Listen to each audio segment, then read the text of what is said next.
Greetings, listeners, and welcome back to Scary Stories. Get ready for more chilling tales that will haunt your thoughts. Don't forget to like and subscribe, and join us on this journey into the unknown. Let's dive right in. The Vanishing Neighbor. My name is David, and I've lived in a small, sleepy town my entire life. It's the kind of place where everyone knows everyone, and nothing much ever happens. That all changed last summer when people started disappearing. It started with Mrs. Green, my next-door neighbor. She was a sweet old lady, always baking cookies for the kids on the block. One day, she just vanished. No one saw her leave, no car was missing, and her house was locked from the inside. The police came, did a cursory investigation, and left without any answers. Her disappearance was the talk of the town for weeks. But eventually, people moved on. A month later, Mr. Thompson, another neighbor, went missing. He was a bit of a recluse, but he always made an appearance at the grocery store every Tuesday. When he didn't show up for 3 weeks in a row, people got worried. The police were called again, and they found his house in the same state as Mrs. Green's, locked from the inside with no sign of forced entry. I became obsessed with finding out what happened to them. I set up a camera facing Mr. Thompson's house, hoping to catch something unusual. For weeks, nothing happened. Then, one night, I saw it. A dark figure, barely visible, creeping around his house. It moved with an unnatural, almost jerky motion. I couldn't see any details, but I knew it wasn't human.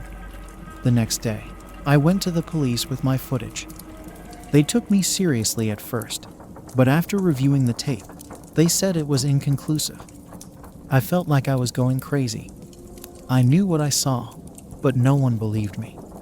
A few days later, I heard strange noises coming from my basement. It sounded like whispers, but there was no one there. The air grew cold, and I felt a presence, something watching me. I set up cameras all around my house, but they never captured anything. Then, one night, I woke up to find the dark figure standing at the foot of my bed. I couldn't move or scream. It just stared at me with empty eyes, and then it was gone. The next morning, I found scratches on my arms and legs, but I had no memory of how they got there. I went to the police again, and this time, they started a full investigation. They searched my house, interviewed my neighbors, but found nothing. Meanwhile, more people were disappearing. It seemed like anyone who saw the figure would vanish within a week. Finally, I decided to leave town. I couldn't take it anymore. As I was packing my car, I saw the figure again, standing at the edge of my yard. I drove away as fast as I could, never looking back. It's been a year since I left, and I've moved to a new city. I still have nightmares about that figure, and I can't shake the feeling that it's still watching me. I've tried to forget about it, but every now and then, I hear those whispers again, and I know it's only a matter of time before it finds me. The Abandoned Farmhouse. My name is Kevin, and I've always been a fan of urban exploration. There's something thrilling about exploring abandoned places, imagining the lives that once filled them. But one exploration changed my life forever. It was an old farmhouse on the outskirts of town. I'd driven past it countless times, and curiosity finally got the better of me. I parked my car a little way down the road and made my way through the overgrown path leading to the house. The place was falling apart, but I could tell it had once been beautiful. Inside, the air was musty and thick with dust. I took my time exploring each room, taking pictures and making notes. In one room, I found a stack of old newspapers. The headlines were about a series of mysterious disappearances in the area from decades ago. Families who had just vanished without a trace. The farmhouse had been one of the places searched by the police, but nothing was ever found. As I was reading, I heard a creaking noise from upstairs. I froze, listening intently. I knew the house was abandoned, so who or what could be up there? Gathering my courage, I slowly made my way up the rickety staircase. At the top, I found a hallway with several doors. One of them was slightly ajar. I pushed it open and found myself in what must have been the master bedroom. The bed was still made, but everything was covered in a thick layer of dust. Then I noticed something odd. The wardrobe door was open, and inside, there was a small, hidden door at the back. I crawled through the hidden door and found a small room, almost like a secret hideout. There were old toys scattered around and drawings on the walls. It looked like a child's room. As I was looking around, I found a diary. It belonged to a little girl who had lived in the house. Her last entry talked about a shadow man who would come to her room at night. She described him as having no face and long, spindly fingers. I heard footsteps behind me and turned around to find no one there. My heart was racing, but I tried to stay calm. I quickly left the hidden room and headed back downstairs. As I was about to leave, I saw something that chilled me to the bone. There were fresh footprints in the dust leading up the stairs, but none coming down. I ran out of the house and didn't stop until I reached my car. I drove straight to the police station and told them everything. They took my statement but seemed skeptical. They agreed to send someone to check it out, but I knew they didn't believe me. A few days later, I read in the newspaper that the farmhouse had burned down. The cause was undetermined, but the article mentioned that a body had been found in the secret room. It was the remains of a little girl, presumed to be one of the missing children from the old cases. The police investigation was reopened, and they discovered that several other abandoned houses in the area had similar hidden rooms. They never found the shadow man, but the disappearances stopped after the farmhouse burned down. I still have nightmares about that day. I can't forget the feeling of being watched, the fresh footprints, and the little girl's diary. I've given up urban exploration, but sometimes I feel like the shadow man is still out there, watching and waiting for his next victim. The haunting of Lakeview Apartments. My name is Brian, and I used to live in an old apartment building called Lakeview Apartments. It was a charming place with a great view of the lake, but it had a dark history. People said it was haunted, but I never believed in ghosts until I experienced it myself. It started with small things. I'd hear footsteps in the hallway at night, but when I checked, no one was there. Lights would flicker, and I'd find objects moved from where I left them. At first, I thought it was just my imagination, or maybe the building settling. But then it got worse. One night, I woke up to the sound of whispering. It was coming from my closet. I opened the door, but there was nothing there. The whispering stopped, but I couldn't shake the feeling that something was watching me. Over the next few weeks, the whispers grew louder and more frequent. They sounded like multiple voices, speaking in a language I couldn't understand. I mentioned it to my neighbors, and some of them admitted they had experienced similar things. One neighbor, Mrs. Johnson, told me about a series of disappearances that had happened in the building over the years. People would move in and then just vanish without a trace. The police investigated but never found any clues.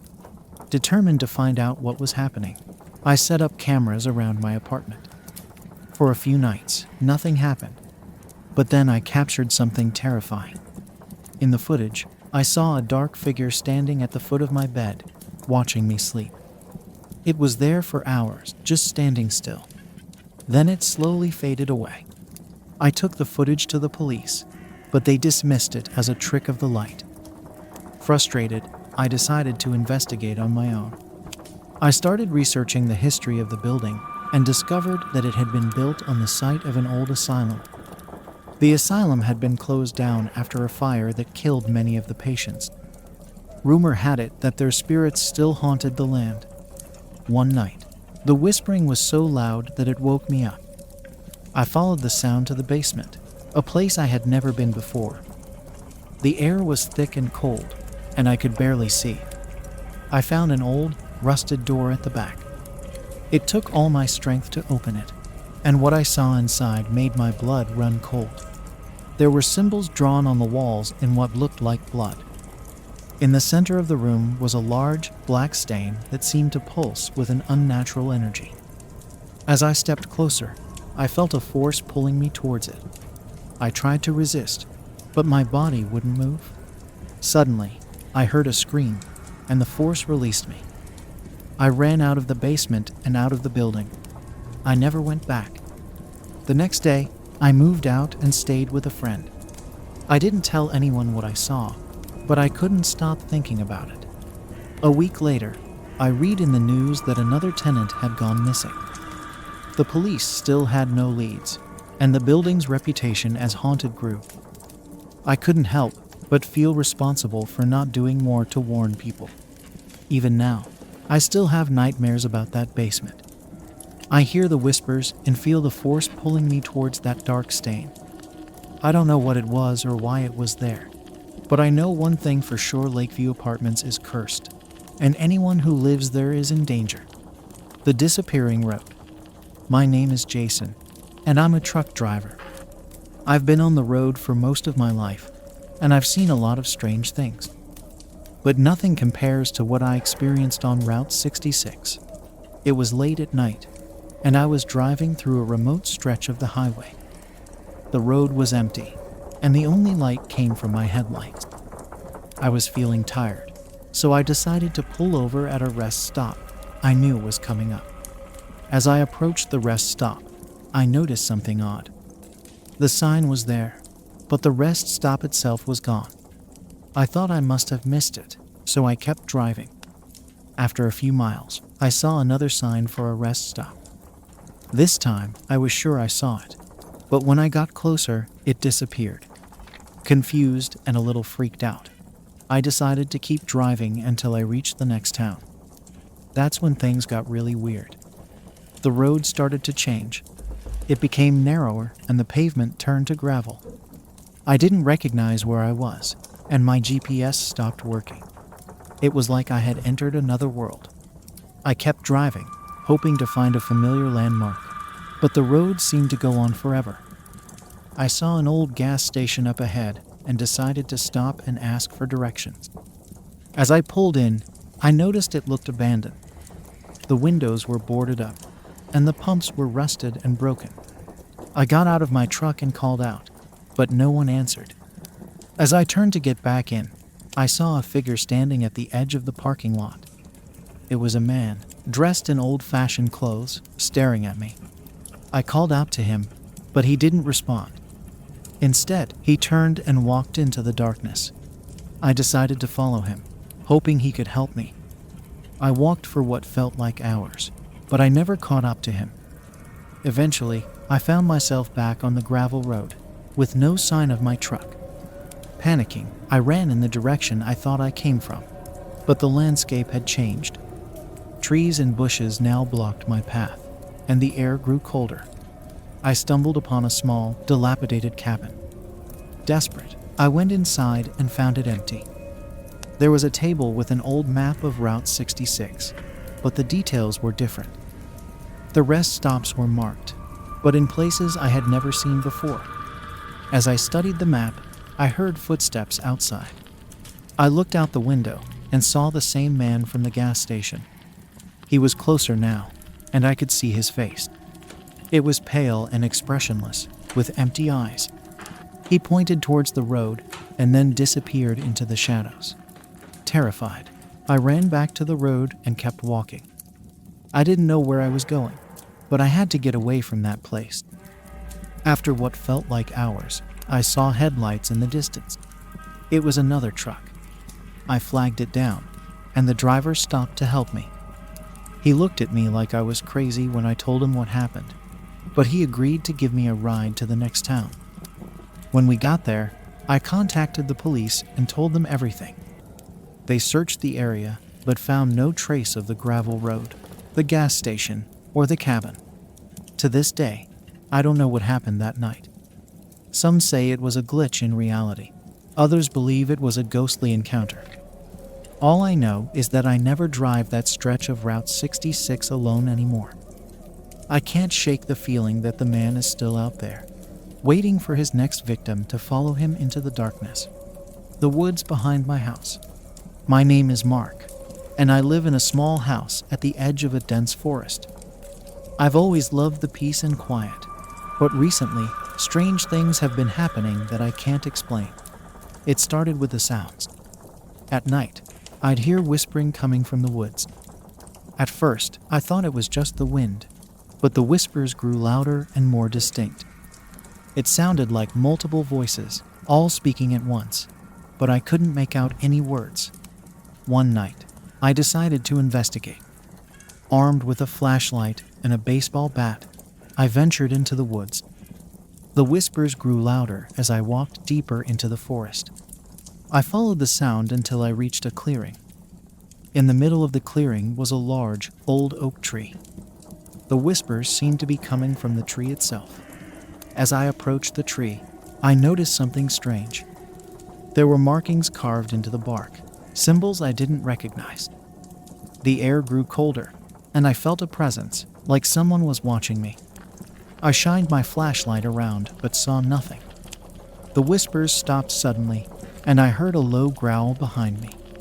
I turned around to see a dark figure standing at the edge of the clearing. It had no distinguishable features, just a shadowy form with glowing eyes. I was paralyzed with fear, but I managed to take a step back. The figure didn't move, just watched me. I slowly backed away, keeping my eyes on it, until I was out of the clearing. Then I turned and ran as fast as I could back to my house. I locked all the doors and windows and stayed up all night, waiting for something to happen. But nothing did. The next morning, I called the police and told them about the figure. They searched the woods, but found no trace of it. They did find the tree with the markings, but they said it was just graffiti from local kids. I tried to move on, but the whispers continued. Every night, they grew louder and more insistent. I started seeing the figure more often, standing at the edge of the woods, watching my house. I couldn't sleep, couldn't eat. I felt like I was losing my mind. Desperate, I decided to move. I packed up my things and left the house, hoping to leave the whispers and the figure behind. But it followed me. No matter where I went, I could hear the whispers and see the figure standing in the shadows. I went back to the house one last time, determined to find out what was happening.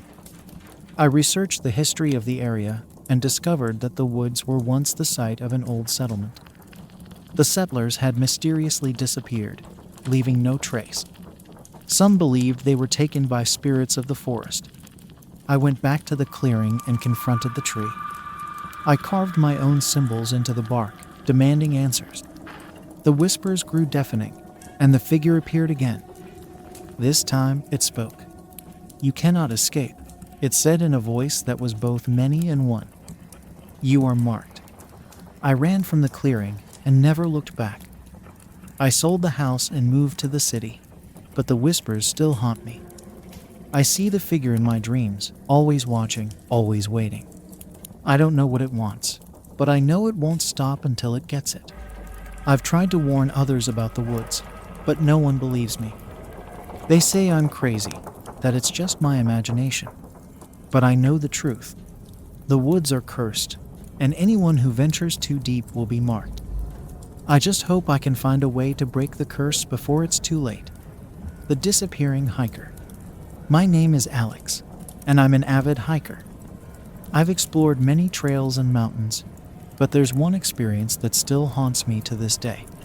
It was a beautiful autumn day, and I decided to hike a trail in a remote part of the state forest. I had been on this trail before, but this time I wanted to venture off the beaten path.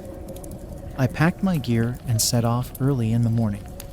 The hike was peaceful, with the crisp air and the sound of leaves crunching underfoot. I followed the main trail for a few miles before deciding to explore a side path that looked rarely used. The further I went, the denser the forest became. I marked my way with ribbons to ensure I could find my way back. As I walked deeper into the woods, I came across an old, abandoned cabin. It looked like it hadn't been used in years. Curious, I decided to take a look inside. The door creaked open, revealing a dusty interior. There were old furniture, a rusted stove, and some faded photographs on the wall. It felt eerie, but I brushed it off as just an old relic of the past. I continued my hike, but as the sun began to set, I realized I had gone further than I intended. I turned back, following my ribbons, but they led me to a different part of the forest. Panic set in as I realized I was lost. I tried to use my GPS, but it couldn't get a signal. With darkness closing in, I decided to set up camp for the night. That night, I heard strange noises, whispering voices and footsteps circling my tent. I tried to convince myself it was just animals, but the sounds were too human. I didn't sleep at all, clutching my flashlight and knife, ready for anything. At dawn, I packed up and tried to find my way back again.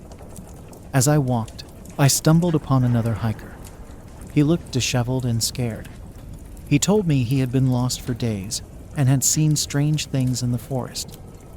Figures watching him, paths that changed, and an overwhelming sense of being hunted. We decided to stick together and find our way out. As we walked, we came across a clearing with an old well in the center. The hiker said he had seen the well before and that it seemed to move locations. He was convinced it was the source of the strange occurrences. We approached the well, and I peered inside. It was deep and dark, but I thought I saw something moving at the bottom. Suddenly, the hiker screamed and pointed to the edge of the clearing. The dark figure I had seen in my nightmares was standing there, watching us. We ran, but no matter which way we went, the figure was always there, just out of reach. The forest seemed to twist and turn, leading us in circles. Exhausted and terrified, we stumbled back to the well.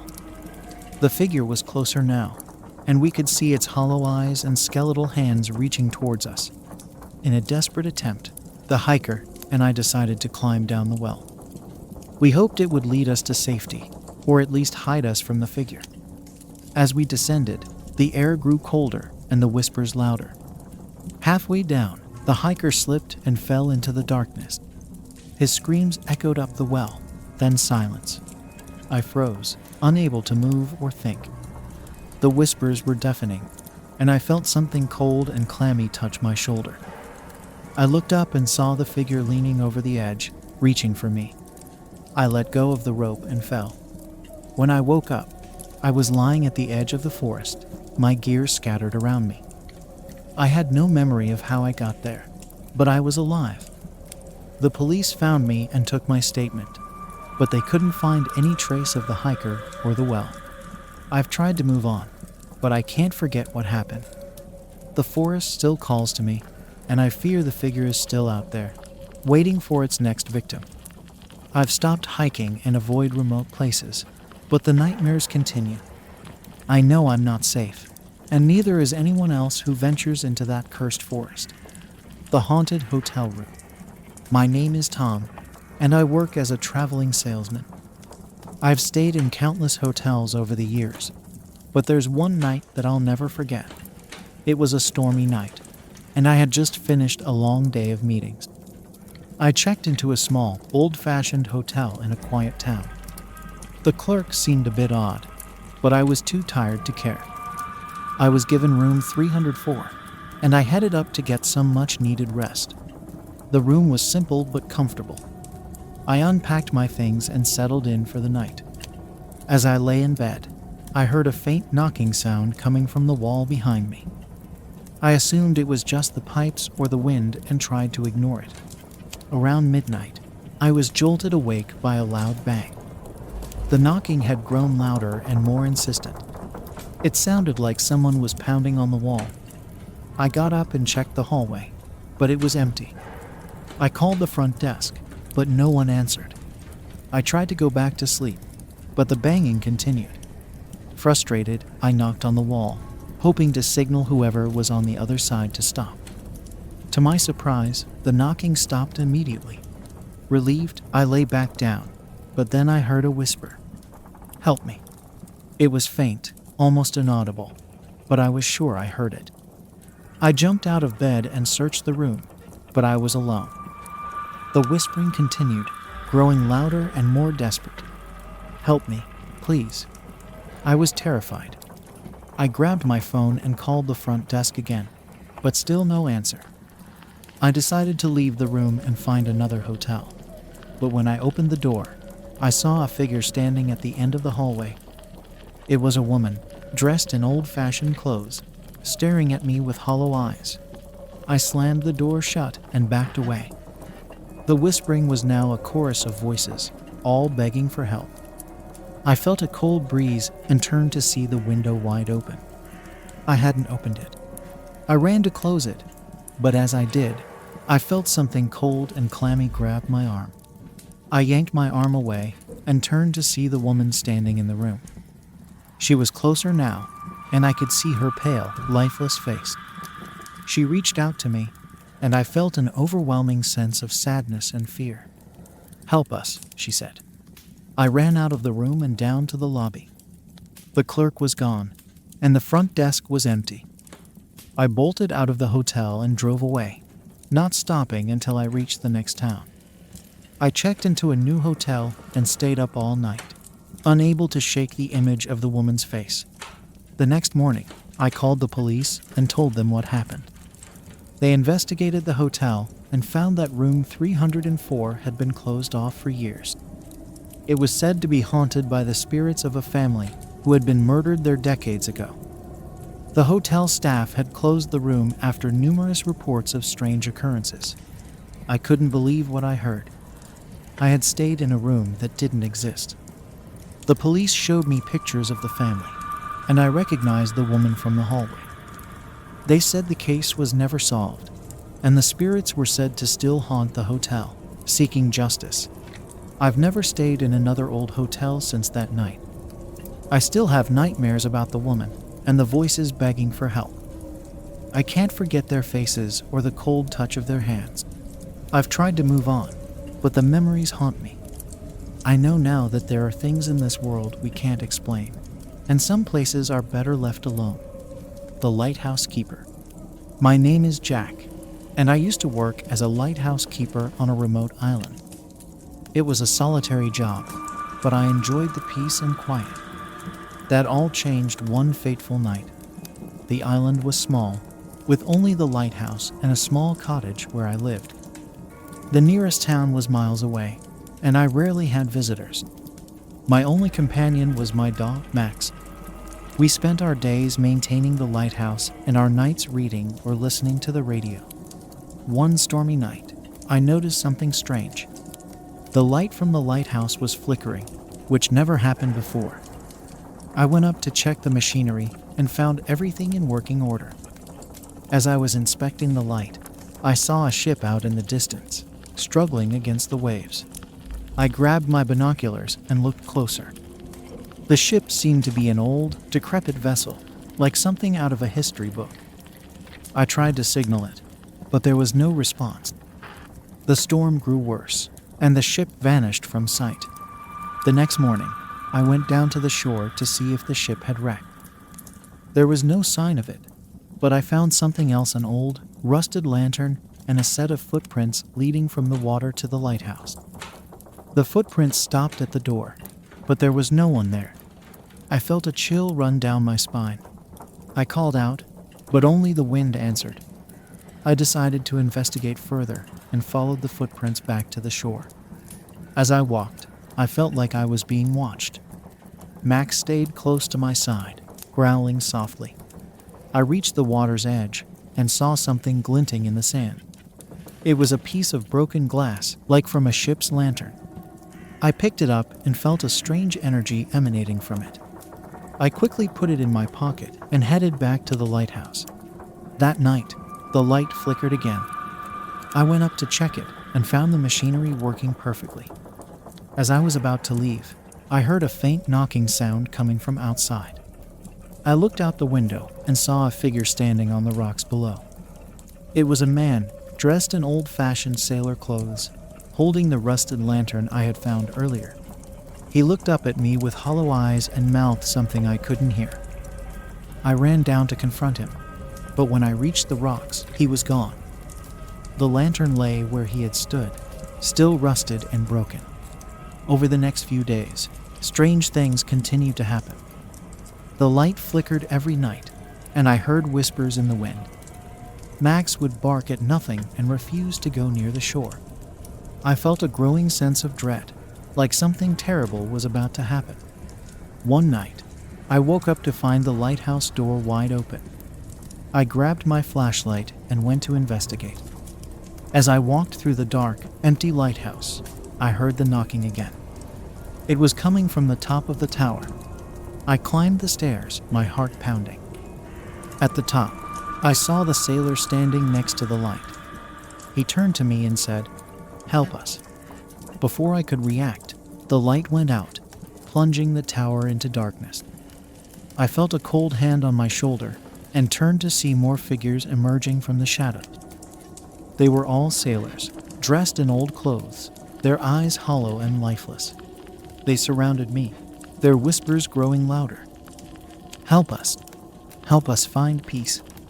I felt a surge of panic and ran down the stairs, bursting out of the lighthouse into the stormy night. I didn't stop running until I reached the cottage. I locked the door and huddled with Max, listening to the whispers and knocking that continued until dawn. The next morning, I contacted the mainland and requested to be transferred. I couldn't stay on that island any longer. As I was packing, I found the piece of glass I had picked up on the shore. I threw it into the sea, hoping it would take the spirits with it. I was transferred to a different lighthouse, far from the haunted island. I never spoke of what happened, but the memories still haunt me. I still hear the whispers in my dreams, and sometimes I see the hollow-eyed sailors standing at the edge of my vision. I don't know what happened to that ship or why the spirits haunted the lighthouse, but I know one thing for sure: some places are cursed, and once you've encountered the supernatural, you can never escape it. The old hospital. My name is Emily, and I work as a nurse. I've seen a lot of things in my career, but nothing compares to what I experienced at the old hospital. The hospital had been abandoned for years, but it was still standing. The city had plans to demolish it, but for some reason, the project kept getting delayed. In the meantime, it became a popular spot for urban explorers and thrill seekers. One night, my friends and I decided to check it out. We had heard stories about the hospital being haunted, and we were curious. Armed with flashlights and cameras, we made our way inside. The hospital was dark and eerie, with long, empty hallways and decaying rooms. The air was thick with dust and the smell of mildew. As we explored, we heard strange noises, footsteps, whispers, and the sound of distant crying. We made our way to the old operating room. The equipment was still there, rusted and broken. The walls were covered in faded graffiti, and the floor was littered with debris. As we looked around, we heard a loud bang coming from down the hall. We followed the sound and found an old storage room. The door was ajar, and we could see movement inside. We called out, but there was no answer. Cautiously, we entered the room and found it empty, except for an old wheelchair in the corner. It was facing the wall, and as we approached, it slowly turned around on its own. We all screamed and ran out of the room, but the door slammed shut behind us. We were trapped. The temperature dropped, and we saw our breath in the air. The whispers grew louder, and we could hear voices calling our names. One of my friends, Sarah, started to panic. She tried to open the door, but it wouldn't budge. Suddenly, she screamed and pointed to the corner. We all turned and saw a figure standing there. It was a woman, dressed in a tattered hospital gown, with long, dark hair covering her face. She moved towards us, her movements jerky and unnatural. We backed away, but there was nowhere to go. She reached out to Sarah, and as she touched her, Sarah collapsed. The figure then turned to us and whispered, "Leave this place." The door flew open, and we ran out of the room, carrying Sarah with us. We didn't stop until we were outside, gasping for breath. Sarah was unconscious but breathing. We called an ambulance and waited, watching the hospital, afraid to go back inside. Sarah was taken to the new hospital and recovered. but she never spoke about what happened. She refused to go near the old hospital again and moved out of town soon after. We later learned that the old hospital had a dark history. It was rumored that unethical experiments had been conducted there, and many patients had died under mysterious circumstances. The woman we saw was believed to be the spirit of a nurse who had died in a fire that broke out in the operating room. I've never gone back to the old hospital, and I avoid talking about that night. The memory of the figure and the feeling of being watched still haunt me. I've come to believe that some places hold on to the pain and suffering of the past, and their spirits linger, waiting for someone to hear their cries for help. The mirror in the attic. My name is Lisa, and I've always been fascinated by antiques. I love finding old, forgotten items and giving them a new life. But there's one antique I wish I had never found. It was a beautiful, ornate mirror, hidden away in the attic of an old estate sale. The moment I saw it, I knew I had to have it. The frame was intricately carved with floral patterns, and the glass was surprisingly clear for its age. I brought the mirror home and placed it in my bedroom. That's when the strange things started happening. At night, I would hear soft tapping sounds coming from the mirror. I thought it was just the house settling, but the noises grew louder and more distinct. One night, I woke up to find the mirror glowing faintly. I got out of bed and approached it, but the glow disappeared as I got closer. I convinced myself it was just my imagination and went back to bed. The next morning, I noticed something odd. The reflection in the mirror seemed different. It was subtle at first, but I could swear the room in the reflection was slightly off. The colors were duller, and the furniture seemed older. As the days went by, the differences became more noticeable. I started seeing shadows moving in the reflection, even when I was alone in the room. I would catch glimpses of figures standing behind me, but when I turned around, there was no one there. I decided to move the mirror to the attic, hoping the strange occurrences would stop. But they didn't. The tapping continued, and the figures in the reflection grew clearer. I could see their faces now pale, gaunt, and hollow-eyed. They would stare at me, their mouths moving silently. One night, I had a terrifying dream. I was standing in front of the mirror, but instead of my reflection, I saw a dark, empty room. A figure stepped into view, a woman with long, tangled hair and a torn dress. She reached out to me, and I felt a cold, clammy hand grip my arm. I woke up screaming, the sensation of her touch still lingering. Desperate, I decided to research the mirror's history. I discovered that it had once belonged to a wealthy family who had all died under mysterious circumstances. It was said that the mirror was cursed, and anyone who owned it would be haunted by the spirits trapped inside. I knew I had to get rid of it. I tried to sell it, but no one wanted to buy it. I even offered to give it away for free, but everyone who saw it felt an overwhelming sense of dread and refused to take it. In a final attempt to rid myself of the mirror, I decided to destroy it. I took it to the backyard and smashed it with a hammer. As the glass shattered, I heard a scream not from the mirror, but from the attic. I ran inside and found the attic door wide open, even though I had locked it. I never went back up to the attic. I moved out of the house and left the mirror behind, hoping to leave the spirits trapped inside. But the nightmares continue. I still see the woman in my dreams, reaching out to me with her cold, clammy hands. I've come to believe that the mirror was a portal to another world, a world where the spirits of the past are trapped, waiting for someone to set them free. I just hope that by leaving the mirror behind, I haven't condemned someone else to the same fate. The Vanishing Hiker. My name is Sam, and I've always loved the great outdoors. Hiking is my passion, and I've explored countless trails across the country. But there's one experience that still haunts me to this day. It was a warm summer afternoon when I decided to hike a remote trail in the mountain. The trail was known for its breathtaking views and serene atmosphere, but it was also infamous for the numerous disappearances that had occurred over the years. Local legends spoke of a malevolent presence that lurked in the woods, but I dismissed them as just stories. As I ventured deeper into the forest, the sounds of nature surrounded me. Birds chirped, leaves rustled, and the occasional snap of a twig echoed through the trees.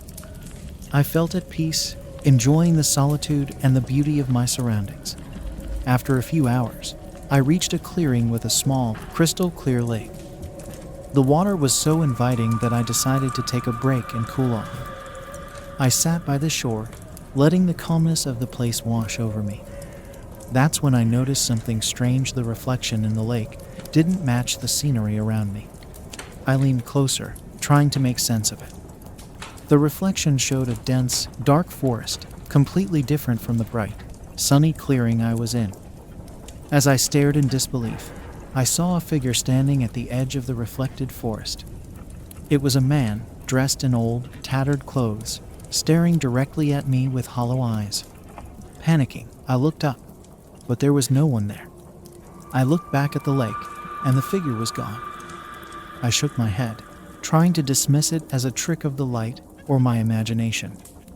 I packed up my things and continued on the trail, but I couldn't shake the uneasy feeling that I was being watched. As the sun began to set, I decided to head back. The forest seemed different now, darker, more menacing.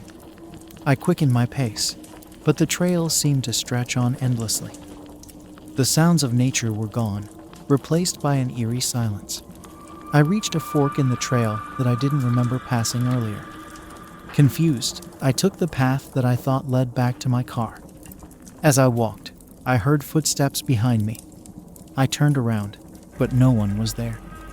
The footsteps grew louder, and I broke into a run, my heart pounding in my chest. Suddenly, I tripped and fell, scraping my hands and knees. I looked up and saw the figure from the lake standing in front of me. His eyes were hollow, and his face was twisted in a grotesque expression of pain and despair. He reached out to me, and I felt a cold, clammy hand grip my arm. I screamed and pulled away, scrambling to my feet and running as fast as I could.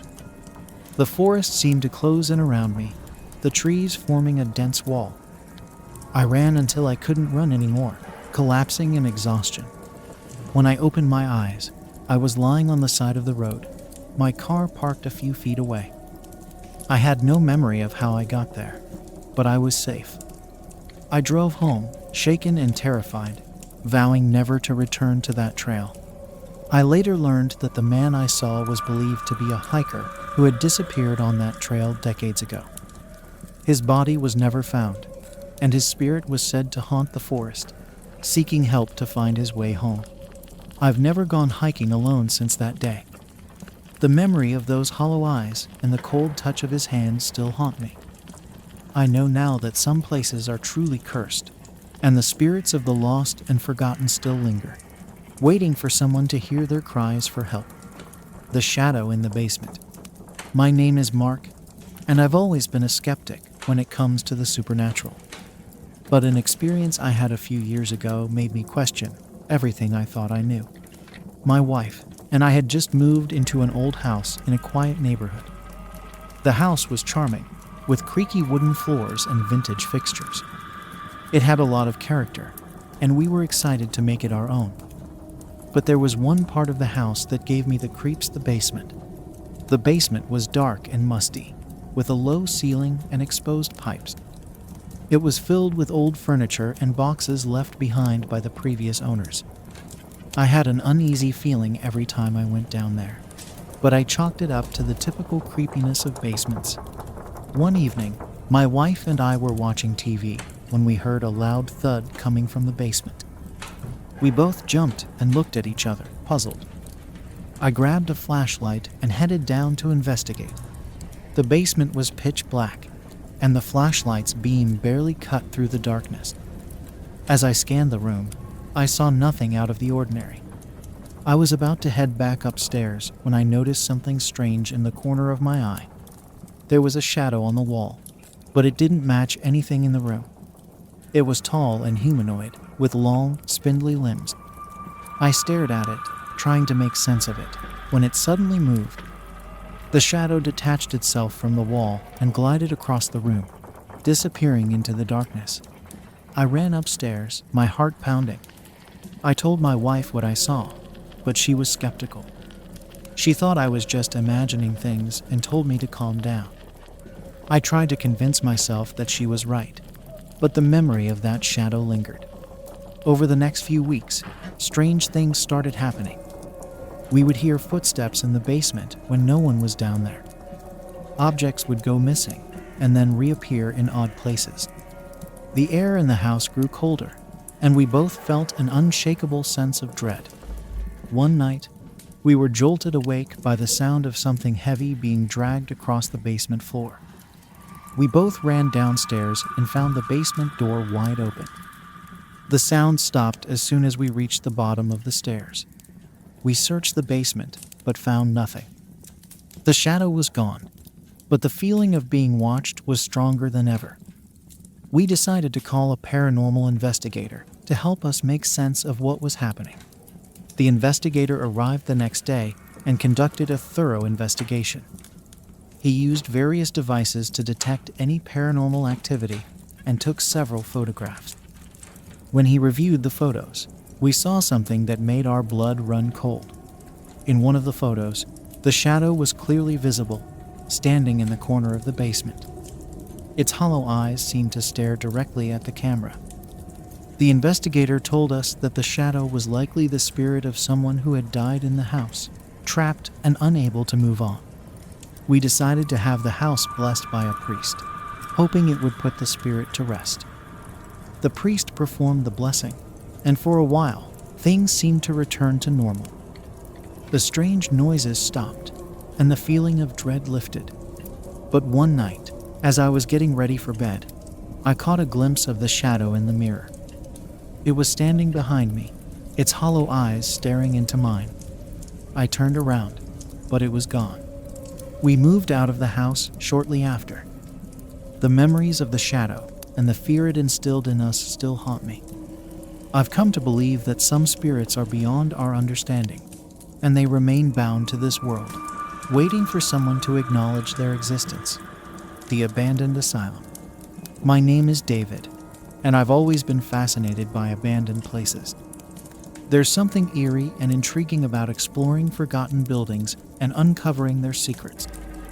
But my last adventure nearly cost me my sanity. It was an old asylum, abandoned for decades and rumored to be haunted. The asylum was located in a remote area, surrounded by dense woods. I had heard stories about the place, tales of mistreated patients and dark, unethical experiments. I decided to visit the asylum with a few friends, eager to document our findings. We arrived at the asylum late in the afternoon. The building was in a state of decay, with broken windows and overgrown ivy covering the walls. We made our way inside, the air thick with the smell of mold and rot. The interior was just as dilapidated, with peeling paint and debris littering the floors. We split up to cover more ground, each armed with a flashlight and a camera. As I explored the dark hallways, I couldn't shake the feeling of being watched. I entered an old patient room, the walls covered in faded graffiti. The bed was still there, its mattress stained and torn. As I examined the room, I heard a faint whispering sound. I turned around, but there was no one there. The whispering grew louder, and I felt a cold breeze brush past me. I called out to my friends, but there was no response. The air grew colder, and the whispers turned into voices, speaking in hushed tones. I decided to leave the room and find my friends. As I walked down the hallway, I saw a figure standing at the end. It was a woman, dressed in a white hospital gown, her long hair obscuring her face. She stood motionless, staring at me. I called out to her, but she didn't respond. I took a step closer, and she vanished, leaving behind a cold, empty hallway. I ran to find my friends, my heart racing. We regrouped in the main lobby and shared our experiences. My friends had also seen strange things, shadowy figures, distant screams, and objects moving on their own. We decided to explore the basement, where the most disturbing events were rumored to have occurred. The basement was even darker and more foreboding. The walls were lined with old medical equipment and rusted gurneys. As we walked, we heard a series of loud bangs, followed by the sound of footsteps. We followed the sounds to a large room filled with old files and records. The room was freezing, and the air was thick with an oppressive energy. As we searched through the files, we discovered records of the patients who had been committed to the asylum. The stories were horrifying tales of abuse, neglect, and unimaginable suffering. Suddenly, the door slammed shut, and the lights flickered. We were plunged into darkness, our flashlights the only source of light.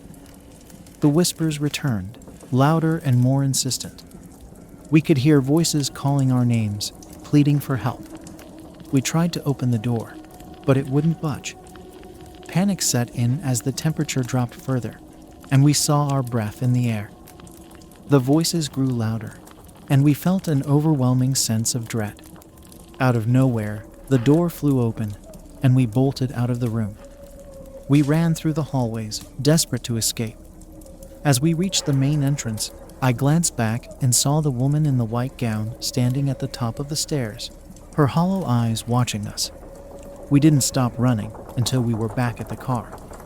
We drove away, vowing never to return. The experience left us all shaken, and we couldn't shake the feeling that we had disturbed something dark and malevolent. I later learned that the asylum had been closed down due to numerous reports of abuse and mistreatment. Many patients had died under mysterious circumstances, and their spirits were said to haunt the building, unable to find peace. The memory of that night still haunts me. I've stopped exploring abandoned places, too afraid of what I might encounter. I've come to believe that some places are cursed, and the spirits of the past remain trapped, waiting for someone to hear their cries for help. The Silent Stalker. My name is Alex, and I used to think I was being paranoid. It all started a few months ago when I moved into my new apartment in the city. It was a nice place, cozy and conveniently located. But soon after I settled in, I began to feel like I was being watched. It started with small things. I would find objects moved from their usual places, and sometimes I'd hear faint footsteps in the hallway when I was alone. I chalked it up to my imagination or the creaky old building. But the feeling of being watched persisted, and it grew stronger over time. One evening, I was sitting in my living room, reading a book, when I heard a noise coming from the bedroom. It sounded like someone whispering. I put down my book and listened intently. The whispering continued, a soft, unintelligible murmur. I got up and slowly walked towards the bedroom. As I reached the door, the whispering stopped. I turned on the light and looked around. The room was empty, and everything seemed normal. I shrugged it off and went back to my book. But later that night, as I was lying in bed, I felt a cold draft brush against my face. I opened my eyes and saw a shadowy figure standing in the corner of the room. I froze, my heart pounding in my chest. The figure was tall and thin, with indistinct features. It just stood there, silently watching me. I closed my eyes, hoping it was a hallucination, but when I opened them again, the figure was gone. The next morning, I convinced myself it was just a nightmare. But as the days went by, the feeling of being watched grew stronger. I started noticing more strange occurrences. My phone would ring, but when I answered, there was no one on the other end. I would receive text messages from unknown numbers, filled with cryptic and threatening messages. I contacted the building management, but they assured me that the security cameras hadn't picked up anything unusual. My friends thought I was losing my mind, and I began to question my own sanity. One night, I decided to set up a camera in my bedroom, hoping to catch whatever was happening while I slept. I reviewed the footage the next morning, and what I saw made my blood run cold. In the video, I could see myself sleeping peacefully. But then, around 3 a.m., the shadowy figure appeared. It stood at the foot of my bed, watching me. After a few minutes, it moved closer and leaned over me. I could see its hand reach out and lightly touch my face before it disappeared.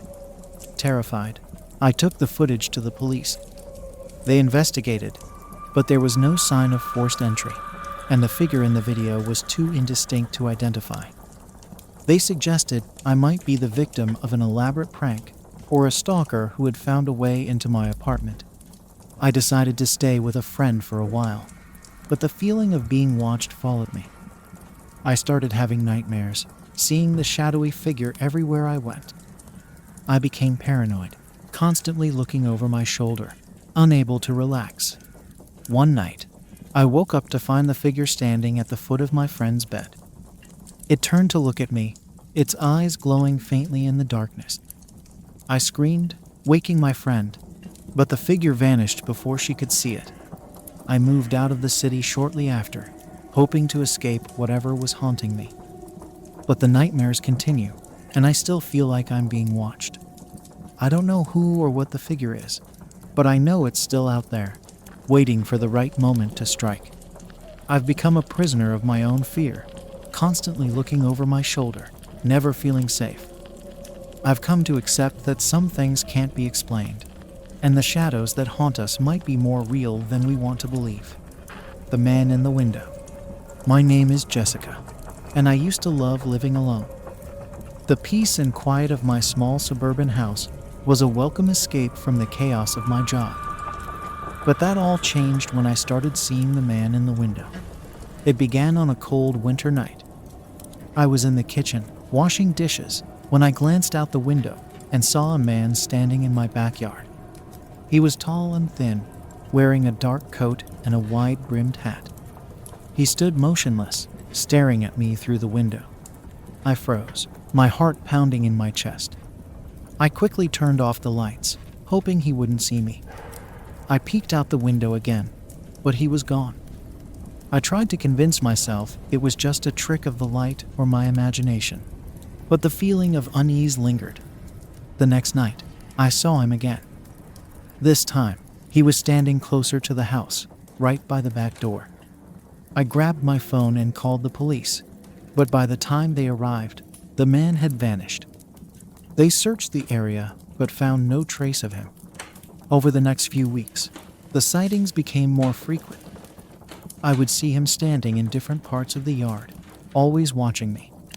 Sometimes he would be by the fence, other times by the trees, but he never came closer than the back door. I became increasingly paranoid.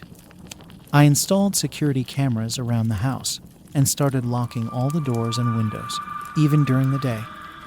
But no matter what I did, the man kept appearing. One night, I woke up to a strange sound. It was a faint tapping, like someone gently knocking on the window. I got out of bed and slowly approached the window. My heart stopped when I saw the man standing outside, his face inches from the glass. His eyes were dark and hollow, and he had a sinister smile on his face. I screamed and backed away, grabbing my phone to call the police. When they arrived, the man was gone again. The officers tried to reassure me, but I could see the skepticism in their eyes. They thought I was imagining things or playing a prank. I decided to stay with my sister for a while, hoping to escape the man in the window. But even at her house, I couldn't shake the feeling of being watched. I started having nightmares, seeing the man's face in every shadow. One night, I woke up to find him standing at the foot of my bed.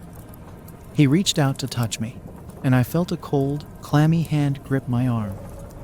I screamed and the man vanished, leaving me shaken and terrified.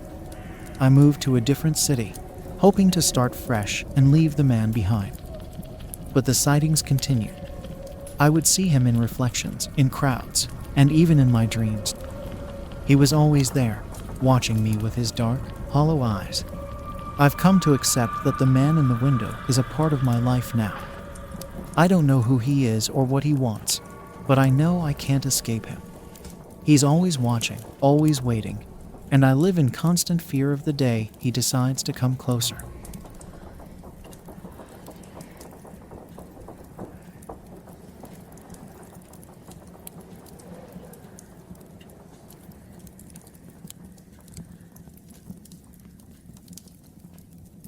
Thanks for listening. Don't forget to like and subscribe for more chilling content.